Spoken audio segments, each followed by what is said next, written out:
संसार समुद्र मध्य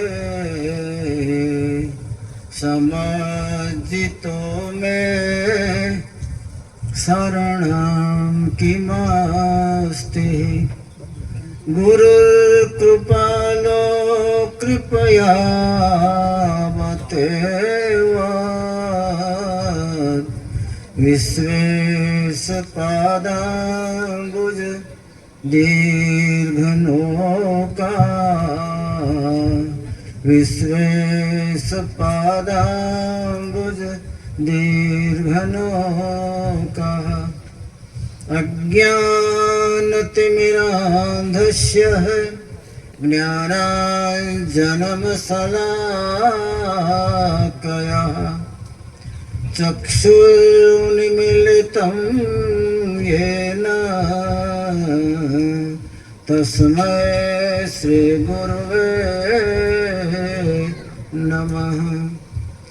नमामि सद्गुरुं देवं शक्तिधीश परात्परम्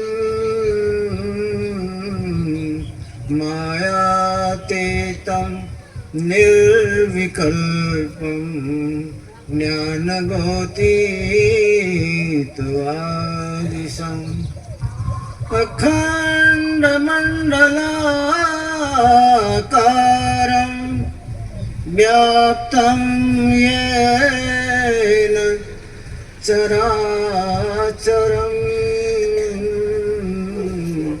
तत्पदं दर्शितं येन तस्मै श्री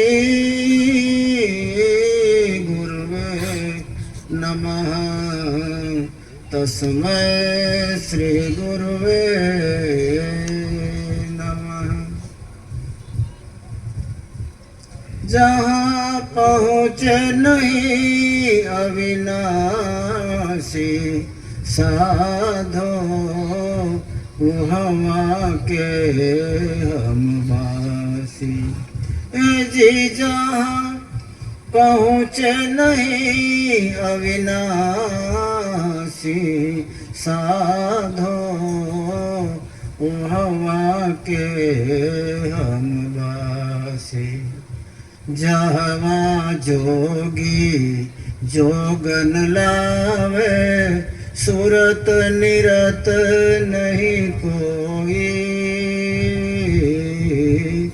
जहाँ जोगी जोगन लावे सुरत निरत नहीं कोई। जहाँ करता कर न सके कछु हम ही करे सो होई। साधो वहाँ के हम वासी। ए जी जहाँ पहुँचे नहीं रे अविनाशी साधो भाई वहाँ के हम वासी। ब्रह्मा विष्णु नहीं गम शिव की नहीं मुनि सहस 88। ब्रह्मा विष्णु नहीं गम शिव के नहीं मुनि सहस 88। आदि ज्योत की गम नहीं वहाँ हम ही भोग विलासी। साधो वहाँ के हम वासी। जी जहाँ पहुँच नहीं अविनाशी साधो वहाँ के हम वासी। त्रिपुटी शून्य वहाँ नहीं कोई दंड मेरु नहीं गिरिवर। त्रिपुटी शून्य वहाँ नहीं कोई दंड मेरो नहीं गिरवर। सुख मन श्वासा जहाँ नहीं कोई, बंकनाल नहीं सरोवर साधो, उहवा के हम वासी। ए जी जहाँ पहुँचे नहीं रे अविनाशी, साधो उहवा के हम वासी। पांच तत्व और झगमग नाही, पांच तत्व और झगमग नाही, नहीं शून्य के बासी। पलट उदास की ओ घट घाटी कोई, बिरला गुरुमुख होय चढ़ जासी, साधो उहवा के हम वासी। ए जी जहाँ पहुँचे नहीं अविनाशी, साधो भाई उहवा के हम वासी। परम वंदनीय सृष्टि संताप हरता पूज्यपाद सदगुरु विश्वदानंद जी महाराज, परम वंदनीय माताजी साहेब, हमारे समस्त लीड़ी के भक्त मंडल, साधक वृंद, सत्संगी समुदाय, बुजुर्ग महोदयों, मातृशक्ति भाइयों बहनों बालकों, आज इस घर में तो प्रथम प्रवेश है हम सबका। आप लोग तो आते जाते रहते होंगे, लेकिन वो आपके व्यवहार और संबंध से आते जाते होंगे। सत्संग की बाबत में आप लोग यहाँ नहीं आए होंगे, और उस बाबत में आज आपका हमारा सबका प्रथम प्रयोग है। अरे बाबा ऐसे तो माफी के पात्र हैं। भग गया बाबा क्या? चला गया, वो जानेगा कि डंडा उंडा पड़ेगा मुफ्त का। कोई बात नहीं, रहने दो, जाने दो। वो हलवे के पास गए।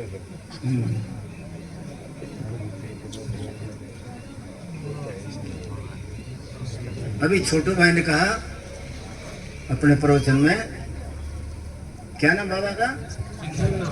छगन बाबा। बुलाओ बुलाओ, आओ। वो हलवाई घी नहीं वापरेगा ज्यादा बेटा, मैं समझ गई। अभी छोटू भाई ने बताया कि बाबा कभी सत्संग में नहीं आए, लेकिन इन्होंने एक बहुत बड़ा काम किया। सत्संग में तो नहीं आए, लेकिन हमको सत्संगियों को यहाँ बुलाया इकट्ठा करके। इसलिए इनको आज तक की सब माफी, इनके ऊपर कोई भी ब्लेम नहीं रहा, कोई गुनाह नहीं इनका। खुद भले ही नहीं आया हो, लेकिन इतने सत्संग को सबको बुलाया प्रेम से। और वहाँ अभी आश्रम में आए तो मैंने पूछा तो आनंद में बोलते रहे, बोले नहीं साहब मैं आया नहीं, लेकिन मेरे को सत्संग में प्रेम है, सत्संगियों से स्नेह है, और सत्संग के प्रति मुझे अपार श्रद्धा है, इसलिए मैंने ये आयोजन खड़ा किया है। इसमें दोनों बच्चों का नाम लिया, इन्होंने खूब खूब सहकार किया। तो सत्संग के प्रयोजन में, सत्संग के आयोजन में अगर कोई सहायभूत होता है तो हमारे परमात्मा कबीर साहब कहते हैं कि उसको परमात्मा सत्संग ही गिनता है। गोपाल ने और इन बच्चों ने मिलके बाबा को खड़ा किया सत्संग के लिए, तो ये आपस के अंदर में भक्ति भाव के सदपात्र बने। भक्ति भाव की वर्षा, परमात्मा की कृपा इनके ऊपर उतरेगी, क्योंकि इन्होंने सत्संग खड़ा करने में अपने आप को सहायभूत बनाया। और सत्संग की चर्चा तो हुई। सत्संग का मतलब जहाँ सत्य का संग होता हो, असत्य को छोड़ने की बात आती हो, उसका नाम हमारे शास्त्र में सत्संग बताया गया, सत्य का संग। और सबसे बड़ा सत्य जगत में है तो परमात्मा है, उसके सिवाय कोई सत्य नहीं है। सत्य उसका नाम होता है जो पहले भी था, आज भी है, आगे भी रहेगा। उसको समय और काल स्पर्श नहीं करते, समय की मर्यादा उसको नहीं बांधती कि आपको इतना समय हो गया आप चले जाओ। जिसको समय, काल और कर्म स्पर्श नहीं कर पाते वो परमात्मा है। और परमात्मा है, उसका संग किया जाए, उसका नाम सत्संग है।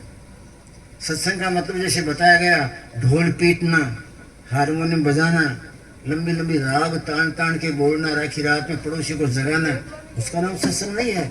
अपने आप को जगाना, अपने आप को सत्य के साथ जोड़ना, अपने आप को परमार्थ के अंदर में मांझना, और मांझ मांझ के अपना सारा जीवन पर्यंत का सारा काट उतार दे, सारा मैल उतार दे और शुद्ध बुद्ध बन जाए, उसका नाम सत्संग है। जिन्होंने अपने आप को सत्संग के साथ घिसा, अपना मैल उतारा और अपने आप के अंदर में परमात्मा के दिव्य गुणों को उतारने का प्रयास किया, मेहनत किया, दुनिया में उनका नाम हुआ, इस लोक में भी और परलोक में भी। इस लोक में नाम होने से माया उसके ऊपर प्रभाव नहीं डालती, और परलोक में नाम होने से काल नहीं छू सकता। मृत्यु लोक में जो गफलत से जीता है उसको माया चबा जाती है, चबा जाती है। आपकी भाषा में माया खा जाए जो गफलत से रहता है मृत्यु लोक में, और परमार्थ के पंथ में जो गफलत में रहता है उसको काल चला जाता है। तो हम काल और माया की नजर में है। लेकिन जो प्राणी अपने आप को सत्संग के साथ जोड़ता है, अर्थात सत्य के साथ जोड़ता है, अर्थात परमात्मा के साथ अपने आप को मिश्रित करता है, उसको यहाँ माया नहीं चबा सकती, माया उसको स्पर्श नहीं करती, और परलोक के अंदर में काल उसका रास्ता नहीं रोकता। नहीं तो काल रास्ता रोकता है, प्राणी को नहीं जाने देता। आपके हमारे ऐसे कर्म होते हैं कि उन कर्मों को चुकता किए बिना, उन कर्मों का बदला दिए बिना आप ये मृत्यु लोक छोड़ के अपर लोकों में नहीं जा सकते। वहाँ जाने के लिए यहाँ से फ्री हो जाना चाहिए बिल्कुल। यहाँ किसी का कर्जा न हो, यहाँ आपके ऊपर हमारे ऊपर किसी का लेन देन न हो, फ्री हो, तो अपने आप आत्मा में पंख लग जाते हैं ज्ञान वैराग के। माया में लिपटा रहता है, उसमें ज्ञान कभी प्रकट नहीं होगा, और वैराग की उसके अंदर में आभा नहीं उतरेगी। ज्ञान और वैराग के दो पंख जो मिल गए आत्मा को, सुरता को, तो सुरता बिना बुलाए आपके पास में से आकर आपको लेके आकाश में उड़ जाएगी। और जिसके पास में ज्ञान नहीं है, वैराग नहीं है, वो नहीं उड़ सकता। माया सबसे पहले आपके ज्ञान का नाश करती है, और नाशवान पदार्थ के साथ में आपकी प्रीति जोड़ती है। माया जानती है जो इसके पास में ज्ञान होगा और गुरु के सत्संग का वैराग होगा, तो ज्ञान वैराग के दोनों पंख से उड़ जाएगा ये प्राणी, इसके हाथ में उड़ जाएगी आकाश में, मेरे हाथ में कुछ नहीं रहेगा। ये समझ बूझ के माया सबसे पहले आपके हमारे ज्ञान का नाश करती है, और आपके हमारे अंग अंग में अज्ञान भर देती है। अज्ञान किसका नाम? जो वस्तु कभी हमारे काम नहीं आएगी उसको इकट्ठा करना मूर्खा सबसे बड़ा ज्ञान है। जो वस्तु कभी काम नहीं आएगी उस वस्तु को इकट्ठा करता है, रात दिन उसके लिए दौड़ता है, रात दिन मरता है उसके लिए, और अपने शरीर का भी ध्यान नहीं, समय का भी ध्यान नहीं, परिस्थिति का कोई ध्यान नहीं, आगे पीछे का ध्यान नहीं, उसी में लगा रहता है। किसके साथ? जो नहीं काम आने वाली है, जो नाशवान है। नाशवान वस्तु को इकट्ठा करते करते जिंदगी चली जाती है, और जब जाने का समय आ गया तो नाशवान तो यहाँ रह गई। नाशवान वस्तु साथ नहीं जाती, नाशवान वस्तु मृत्यु लोक में रहती है। वो नाशवान के लिए हम रात दिन एक कर देते हैं। आपने हमने जो जो ये इकट्ठा किया वो सब नाशवान है, वो कभी भी स्थिर नहीं रहने वाला। और नाशवान वो है जो चैतन्य को कभी काम नहीं आती। आप तो चैतन्य हो, आपके सीधे गुरु है, आपकी आत्मा जागृत है, आप में विवेक है, ग्रहण क्या करना, छोड़ना क्या। तो आपने अगर नाशवान वस्तु को प्राप्त किया है तो अंत में नाशवान के साथ वापस रहने के लिए, जीवन जीने के लिए मृत्यु लोक में आने पड़ेगा। उस वस्तु को इकट्ठा मत कीजिए जो आपके साथ कभी नहीं जाएगी, वो जो नाशवान है। बेकार की वस्तु को इकट्ठा करने में पूरी जिंदगी खत्म। और भाई जब गया तो उसने हुंकारा नहीं दिया वस्तु ने कि तुमने मुझे इकट्ठा किया, जा तेरा भला हो। समझदार व्यक्ति वो है जो कुदरत ने जो दे दिया है उसी में मस्त रहता हो, और इसके सिवाय अपने में आग नहीं लगाता हो, हाय हाय कि ये भी कर डालो, वो भी कर डालो, ये हो जाए, वे हो जाए। ये सब नाशवान है। आप तो अविनाशी के पुत्र हैं। आपकी जात पात क्या है? ये ढीमड़ा फीमड़ा जात तो आपने बनाई है ना, हमारे ग्रंथ में तो कोई जात ऐसी है नहीं। ये तो आपने पहचान के लिए, क्षेत्र के लिए बना ली। एक बार कभी से पूछा किसी ने, महाराज आपकी जात क्या है, आपका माँ बाप कौन है? इतना बड़ा काशी नगर है और इसमें खुले खुले आप सबको, पंडितों को फटकारते हो, और कौन जाने सतलोक सतलोक क्या करके ज्ञान देते हो वहाँ के। तुम सब रहते हैं 3 लोक में, हम रहते हो चौथे में भाई, आपका कोई चौथा लोग अलग बताते हो। तो गुरु आपका कौन गुरु है जिस गुरु ने आपको ये ज्ञान दिया? और आपकी जात क्या है?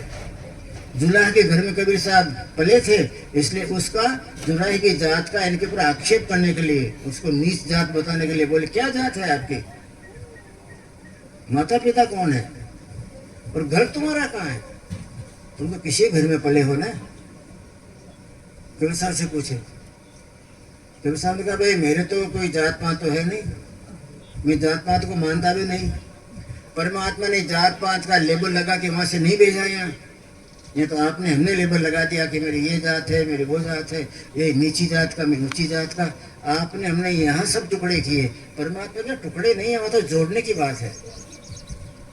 तो कबीर साहब ने कहा ब्रह्म हमारी जात है, माता पिता है राम, राम माने घटघट में रमने वाला, निरंतर सारे संसार को चलाने वाला, जगत का महाप्राण, जगत का निचोड़, वो मेरा बाप है। अर्थात सदगुरु मेरे बाप है, जो सारे संसार का निचोड़ है, सबका रस कस है, वो मेरा बाप है। घर कहाँ है? तो घर तो मेरा शून्य में है। संत महात्मा शून्य को पसंद करते हैं और हम सब ढेर को पसंद करते हैं। ये बना लिया, वो भी कर लिया, वो भी कर लिया, न चाहिए वो भी कर लिया। जिसकी आवश्यकता नहीं है, मूर्ख प्राणी विवेक को क्या मालूम कहाँ डाल देता है, जो काम की नहीं वो भी खड़ी कर देता है। हो सकता है कभी काम आ जाए, अरे कभी तो काम परमात्मा आने वाला है। तुम्हारा सगा बाप जो सुरेंद्र सतलोक का धनी है, उससे मिलने की कोई जुगती ढूंढिए। वो इकट्ठा तो नहीं होगा आपसे, हमसे उससे मिलने की जुगती ढूंढो, और जिसके अंदर में आपका सारा जीवन खत्म हो जाए, उस विनाश के साथ अपने आप को मत जोड़ो। ब्रह्म हमारी जात है, मात पिता है राम, घर है मेरा शून्य में और अविगत में विश्राम। अविगत पुरुष में, जिसकी विगत किसी के पास नहीं है, विगत माने खुलासा, अविगत में विश्राम, जिसकी किसी के पास विगत नहीं है उसमें विश्राम करता हूँ। अर्थात मैं सत्व के धनी की गोद में रहता हूँ। जात हमारी ब्रह्म है। ब्रह्म लोक में आने के बाद में सृष्टि की जातें मालूम हुई।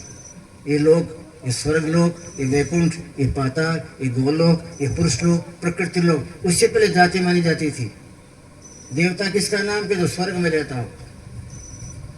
महादेव किसका नाम? जो कोई भी हो और कैलाश में रहता हो, मानी महाकाश में रहता हो, वहां से जाति होती है। तो मेरी तो ब्रह्म जाति है। ब्रह्म की रचना से जाति पाति के मंडल बने, उसके पर तो जात है नहीं। ब्रह्म हमारी जात है और मात पिता है राम, और घर है हमारा शून्य में और अविगत में विश्राम। और पंडित ढूंढ ढूंढ के मर गए सब ग्रंथ को। अविगत कहाँ, अविगत कहाँ, अविगत कहाँ? अविगत का तो ग्रंथ में तो नाम ही नहीं है ना। कबीर साहब ने कहा मैं तो अविगत से आया हूँ। ढूंढने लगे सब। तो स्वर्ग से बोलते तो पकड़ लेते कि चलो स्वर्ग के देवताओं में कोई देवता होगा। गोलोक से होते तो पकड़ लेते, साकेत लोक की बात होती पकड़ लेते, पुरुष लोक की बात होती पकड़ लेते, प्रकृति लोक की बात होती पकड़ लेते। पर अविगत की बात कर दिया इसलिए पंडित जिंदगी भर काशी नगर में ढूंढते रहे, अविगत कहाँ आया ये कौन धाम है, क्या रास्ता है, किसी के बाप को मालूम नहीं। कभी सामने का अविगत का भेद लेना हो तो हमारे पास आना पड़ेगा, वहां का भेद मैं दूंगा तुमको। अविगत में जाने के बाद फिर कोई विगत नहीं रहती उसकी। इस संसार में कभी आना जाना कुछ नहीं, वहां से बैठा बैठा सारी सृष्टि का भला किया करता है। अविगत से चली आए उधो, अविगत से चली आए, ए जी मेरा भेद कोई नहीं पाए, साधो भाई अविगत से चले आए। मेरा भेद कोई नहीं जानता, तुम क्यों ये सब वेद और शास्त्र और पुराण क्यों उसको आगे पीछे पेज उसके पछाड़ते हो, क्यों पेज फाड़ रहे हो? मेरा नहीं भेद मालूम होगा, मैं अविगत से आया हूँ और अविगत की रचना तो मैं ही जानता हूँ, तुम्हारे ग्रंथ में तो है नहीं। ए जी मेरा भेद कोई नहीं पाए, साधो हम अविगत से चलिया। अविगत कौन? जहाँ पहुंचे नहीं अविनाशी। पलटू साहब ने उस अविगत का भेद पकड़ा। पलटू साहब, कबीर साहेब, दादू साहेब, नानक साहेब, पंजाब के गरीबदास साहेब, इन महापुरुषों ने आके अविगत का सारा भेद खोला। ये सब कबीर साहब की परंपरा के, कबीर साहब के बाद के। नागौर की विश्वदानंद जी महाराज, जिनकी कृपा से आज आप सब जागृत हैं। ये तो ऐसे गांव के अंदर में कहाँ जागृति? खारी मेथी का दाना खा खा के खारा जिसका जीवन बन गया हो, वो अविगत को क्या जानेगा? जीवन तो मेथी में खारा में चला गया ना। जीरा और मेथी, जीरा और मेथी, उसका क्या भाव है, उसका क्या भाव है? आपके भी भाव की कीमत होती है। वहाँ गगन मंडल में बैठे बैठे यमराजा देख रहा कि ये क्या भाव का है, ये क्या भाव का है। लेकिन यहाँ सत्संग में आने के बाद में आपने सत्य को पहचाना। सत्य को पहचानने के बाद में उस पर चढ़ने की आप सबने कोशिश की। हो सकता है चलते चलते आदमी गिर पड़ता है, चलते चलते आदमी टूट जाता है कभी कभी, शरीर भी, लेकिन फिर खड़ा होता है, धूल झटकता है, उसके बाद में फिर रास्ता तो काटता है ना।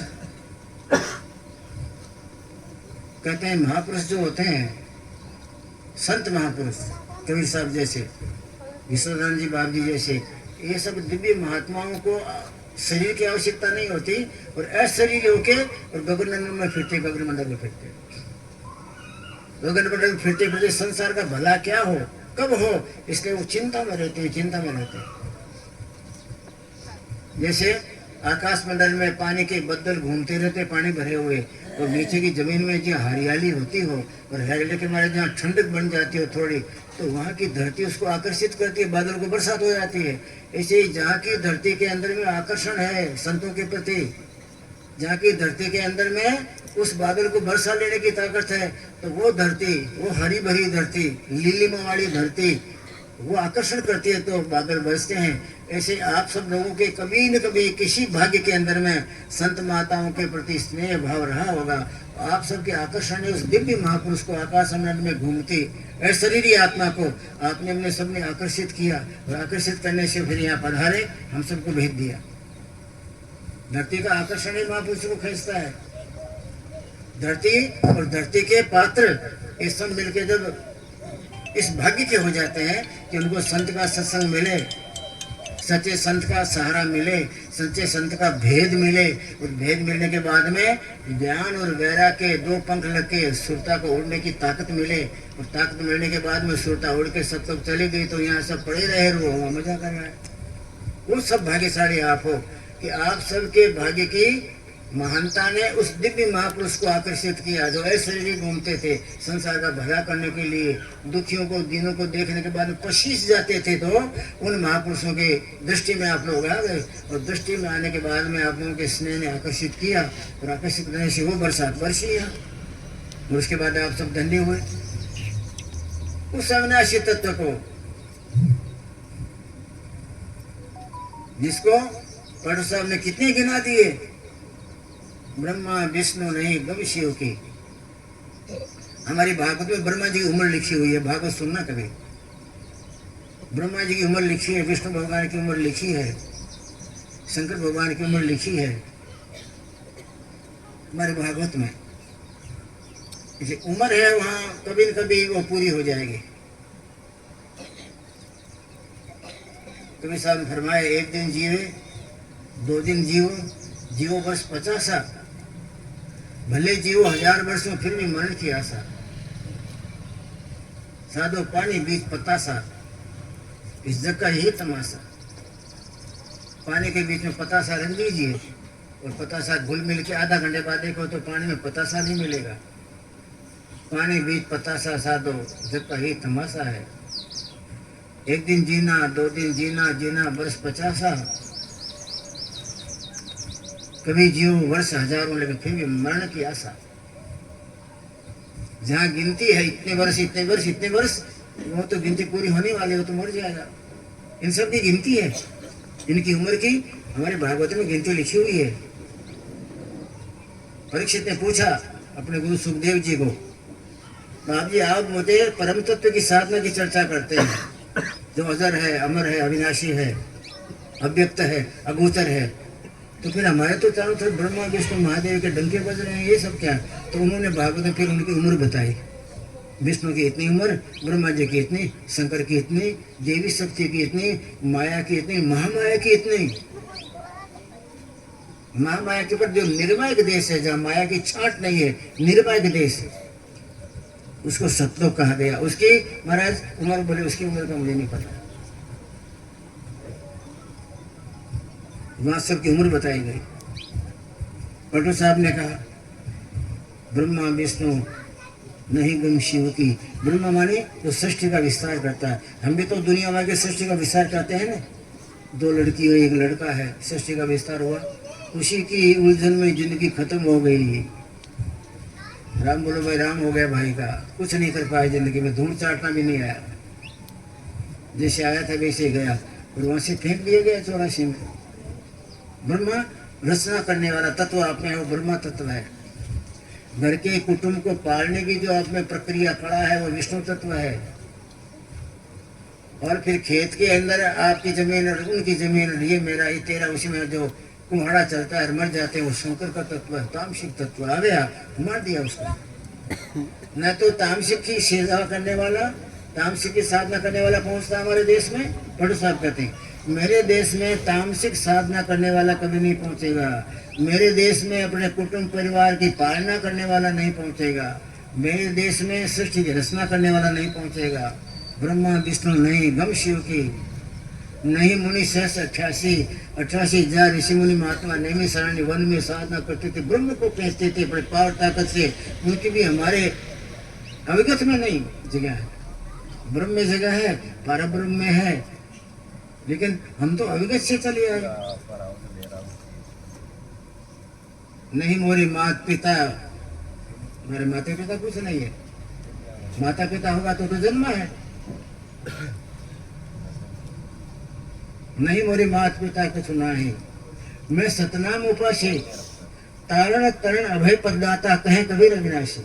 मेरा एक काम है, तारने वाला, कोई मुझे मिले उसको तार देता हूँ। तारण तरण अभय पद दाता। और किसी को दुनिया नहीं मीठी लगती है तो उसको अभय पद देता हूँ। सतलोक में मजा करो, आनंद करो, परमानंदम परम सुखम च।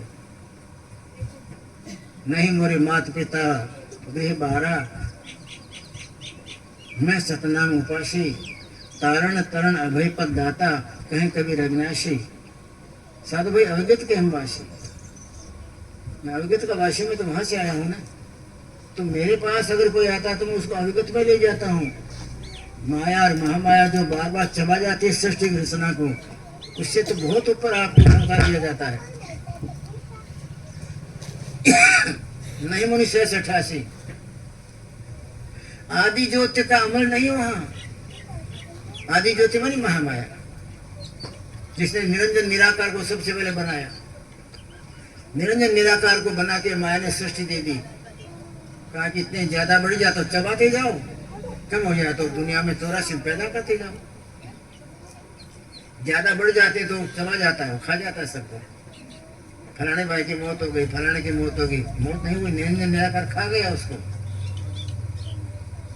अविगत माया ने उसको दिया हुआ है, हक दिया है, अधिकार दिया हुआ है। ब्रह्मा विष्णु नहीं गम शिव की, नहीं मुनि 88, आदि ज्योति का अमल नहीं, वहां उसका अमल नहीं चलता। हमारे त्रिलोकी में चलता है। तभी सामने कहा त्रिलोकी का सारा काम माया के हाथ में है, क्योंकि निरंजन उसका सबसे बड़ा बेटा है।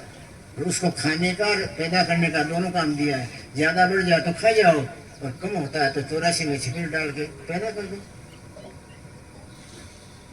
आदि ज्योति का अमल नहीं वहां। हम ही भोग विलासी, वहां का आनंद लेने वाले हम ही हैं। अविगत पद का आनंद वो ही लेगा जो कबीर साहब की कक्षा का होगा, जो संसार के अंदर में नित्यवान को पकड़ेगा, अनित्य को नहीं इकट्ठा करेगा। हम नाशवान के सेवक है, भले कहते होंगे सत्संगी हम लोग, हम सेवक है नाशवान के, अविनाशी का नहीं। जो वस्तु नाशवान है उसको इकट्ठा करते हैं। जाना है आपको अविनाशी में, मौत के बाहर चला जाना है, और नाशवान को इकट्ठा करते हैं, बात भर लेते हैं। नाशवान को इकट्ठा करने वाला अविनाशी पद में कभी नहीं जा सकता, सपना भी नहीं आएगा। जो कभी नहीं काम आएगी आपकी जिंदगी में, उसको क्यों इकट्ठा करते हो? कभी नहीं काम आने वाली। काम आएगा कभी भी आएगा तो अगर दो नाम लिया है आपने सुल्तानियता से परमात्मा का, वो काम आएगा। बाहर की कोई क्रिया प्रक्रिया कर्मकांडम कोई काम नहीं आएगा। अगर सुल्तानियता की आपको जानकारी हो गई, सुल्तानियता की सुधि आ गई और सुल्तानियता से आपको नाम पकड़ना आ गया तो डंका बज गया। बाकी जिंदगी में कब मरे न कब जन्मे कोई कहता नहीं पूछेगा, सब खत्म हो जाएगा, सब चला चलम। आदि ज्योति का अमर नहीं वहां। कितनी बड़ी बात डॉक्टर साहब ने कह दिया। ये क्यों चौपड़ी खोल दिया, बड़ा ग्रंथ खोल के सारा भेद समझा दिया। मेरे पास ये भी नहीं आएगा, ये भी नहीं आएगा, ये भी नहीं आएगा, और उसी के चक्कर में हम जिंदगी खत्म कर रहे हैं। ब्रह्मा विष्णु नहीं गम शिव की, नहीं मुनि सहस 88। ब्रह्मा विष्णु नहीं गम शिव की, नहीं वहाँ सहस 88। आदि ज्योति का अमल नहीं वहाँ, हम ही भोग विलासी। हम ही वहाँ का आनंद लेने वाले हैं, अंकित का, किसी के भाग की ताकत नहीं। हम ही भोग विलासी, संतो उहवा के हम बासी। ए जी जहाँ पहुँचे नहीं रे अविनाशी, साधो उहवा के हम बासी। अविनाशी नहीं पहुँचता, कहाँ? अविगत में। अविगत तत्व तो कबीर साहब की मुट्ठी में है, संतों की मुट्ठी में है। धर्मदास साहब कबीर साहब का सत्संग करने के बाद अपने पुत्रों से बोले, अब मैं तुम्हारे काम का नहीं रहा, तुम्हारा काम और कुछ है और मेरा काम और कुछ हो गया। अब मैं जगत के रस में अपने आप को नहीं भिगोऊंगा, मेरी इंद्रियों को भोग में नहीं फंसाऊंगा। अब तक फंसाता रहा, लेकिन ऐसा पुरुष मुझे मिल गया है जिस पुरुष ने मुझे संसार के प्रपंच में से अपने पैर बाहर निकालने की जुक्ति बता दी है। मेरी सुरता को त्याग वैराग के पंख लगाने के बाद में उड़ने की कला बताती है। और ये मूर्ति और मायालों का सारा विस्तार है, इससे ऊपर उड़ने के पंख मुझे दे दिए। अब मैं तुम्हारे काम का नहीं रहा। 5 तत्व और झगमग नहीं। ब्रह्मलोक में कहा जाता है कि झगमग झिलमिल हो रहा है, बिजलियां चमकती है, सितारे चमक रहे हैं, बिना सूर्य के प्रकाश है, बिना चंद्रमा की ज्योति है। पुलिस साहब कह रहे ये सब तो नीचे की बातें हैं, इनमें क्या पड़ा है, ये तो जुगनू की चमक है। 5 तत्व जहाँ जगमग नाही, वहाँ कोई जगमग कुछ नहीं है। 5 तत्व और जगमग नाही, नहीं ब्रह्म की फांसी। ब्रह्म के दाना तो फांसी बताया। पलट दास की ओ घट घाटी, अटपटी घाटी है भाई, हर एक का काम नहीं। ब्रह्मा विष्णु का काम नहीं तो आप हमारा नंबर आएगा कभी?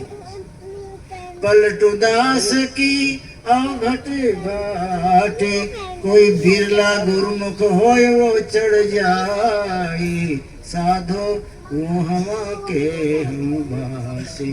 ए जी जहाँ पहुँचे नहीं रे अविनाशी, साधो वो हवा के हम बासी। कहे कबीर सुनो है अवधू, यहाँ सब चोर ही चोर। कबीर साहब ने कहा मैंने सबको देख लिया, बड़े बड़े जटाधारियों को देख लिया, बड़े बड़े धर्म धुरंधरों को देख लिया, मैंने देखा सबके सब चोर है। वहाँ क्या भाषा कीजिए, जहाँ राजा चोर, जहाँ राजा ही चोर होता हो, तो उस नगर में क्या वास करने का, वहाँ क्या रहने का। यथा राजा तथा प्रजा, राजा जब चोर है तो प्रजा सत्यवादी को बन सकने वाली वो भी चोर रहेगी ना। ऐसे नगरों में मत रहिए जहाँ राजा चोर हो। ऐसे नगर में हम जीवन बिता रहे हैं जहाँ सबके सब चोर। कबीर साहब कहते सभी की सब चोरा। काशी नगरी में रह के कबीर साहब ने नक्की किया कि धर्म की नगरी धर्मागढ़ काशी है, लेकिन मैंने देखा सब चोर है। तो जहाँ सब चोर है उस नगर के अंदर में क्यों चित्त को लगाना? जहाँ कोई चोर नहीं है, जहाँ सत्य है, सनातन है, वहाँ चित्त लगाओ ना। एक बार एक राजा के महल में रात्रि की घनघोर रात्रि थी, भयंकर बरसात, बिजलियां चमकती थी। इसमें कोई धमाका हो तो माने कि बिजली चमक रही है, आकाश गूंज रहा है। चोर रात को ऐसे में पता लगते, घनघोर घटा छाई हो, बिजलियां चमकती हो, बादल बरसते हो, तो उसमें चोरों को ज्यादा अनुकूल पड़ता है। घर वाला जाने के तो आकाश में गर्जना हो रही है। राज सत्ता की देख रेख करने वाले अनुचर, पहरेदार, चोर अंदर घुस गए और राजा के खजाने का दरवाजा तोड़ने लग गए। पहरेदारों को पता लगा कि तो आकाश गरज रहा है। किसी ने कहा नहीं, आकाश नहीं गरज रहा, आवाज और तरह की है। दूसरा पहरेदार बोला, गए तो चोर चोरी करते थे, पकड़ लिया। दूसरे दिन राज दरबार में उनको खड़ा किया गया।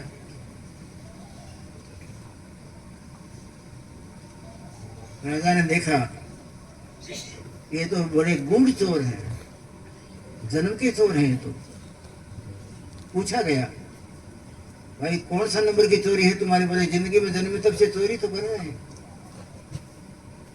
तो बोले मेरा राज का डर नहीं लगा तुमको? मेरी सत्ता का डर नहीं लगा? मेरी सत्ता में रहते हुए और मेरे डर के कारण से सारी प्रजा कांपती है, और मेरे डर का तुमने कोई भी बिल्कुल भी खौफनाक अफसोस भी नहीं किया। फांसी चढ़ाओ इनको। तीनों को फांसी चढ़ाने की बात हुई, तो दो को फांसी हुई तो तीसरे को चढ़ाने लगे। तो उसने कहा साहब फांसी चढ़ाते हो, लेकिन नियम है ऐसा कि फांसी चढ़ाने वाले को पूछा जाता है कुछ तरह, हाँ है कोई इच्छा है तुम्हारी आखिरी? राजा ने कहा हाँ ये बात तो है भाई, फांसी चढ़ाते उसको पूछते हैं तुम्हारी कोई इच्छा है? तुम तो लोग भूल गए, क्योंकि तुम लोगों ने हमारा खजाना तोड़ना, राजा का खजाना तोड़ना बहुत बड़ा गुनाह है ना, उसमें हमको ध्यान नहीं रहा। बोलो क्या इच्छा है तुम्हारी? बोले मेरी और तो कोई इच्छा नहीं है, मुझे सोना बनाना आता है। मैं मर जाऊंगा तो फिर वो मेरी कला मेरे साथ चली जाएगी, मुझे फांसी दे दीजिए, लेकिन पहले वो मेरे सोना बनाने कला तो जान लो आप में से कोई, तो प्रजा का भला होगा ना। तो राजा ने कहा हाँ ये तो बड़ा अच्छा है, और लोभी ही मार खाता है, इसको मत चढ़ाओ फांसी। नीचे उतार दिया। बोले मुझे जंगल में ले चलो। राजा ने कहा जंगल में नहीं, सोना बनाना तो मैं दरबार में बनाओ, सब देखे, और मेरी सत्ता है तो मुझे काहे का डर है, बनाओ यही, क्या चाहिए मंगा लो। तो उसने 5-25 खूब औषधियाँ लिख दी, जंगल में से ये जड़ी बूटी लाओ, वो जड़ी बूटी लाओ, वो लाओ, वो लाओ, सब जड़ी बूटी ले आए। बहुत बड़ा वो चूल्हा बनाया, उसे बहुत बड़ा तकेला रखा, औषधियाँ डाल दी, उसके बाद में नीचे आग लगा दी, पानी डाल दिया। जब वो एकदम खदबद करते करते करते 2-3 घंटे में औषधियाँ सब पिघल गई, तो उसने कहा महाराज थोड़ी सरसों मंगाइए। राजा ने आदमी भेजा, सरसों ले आया। यही बाकी था। नहीं बोले हाँ और कुछ नहीं चाहिए, अभी सरसों का दाना इसमें वो डाले जैसे जिंदगी में कभी चोरी नहीं की हो। साहूकार का लड़का जिंदगी में चोरी नहीं की, वो डाल दे तो सोना बन जाएगा। अगर उस पापी ने चोरी किया और डाल देगा इसमें तो उसको कोड हो जाएगा, गलत को समझ जाएगा। महाराज आप ही डालिए ना, आप तो राज सत्ता के अधिकारी हो, ये सरसों के दाने डाल दो इसमें तो सोना बन जाए। तो राजा चुप हो गया, कह कहीं कोड हो गई तो। क्यों महाराज चुप हो गया? कि भाई मैं इतनी बड़ी सत्ता मेरे पास है, इतने बड़े राज का राजा हूँ, हो सकता है कहीं भूल भटके भी मेरे से कोई काम चोरी वाला बन गया हो, तो इसलिए डरता हूँ।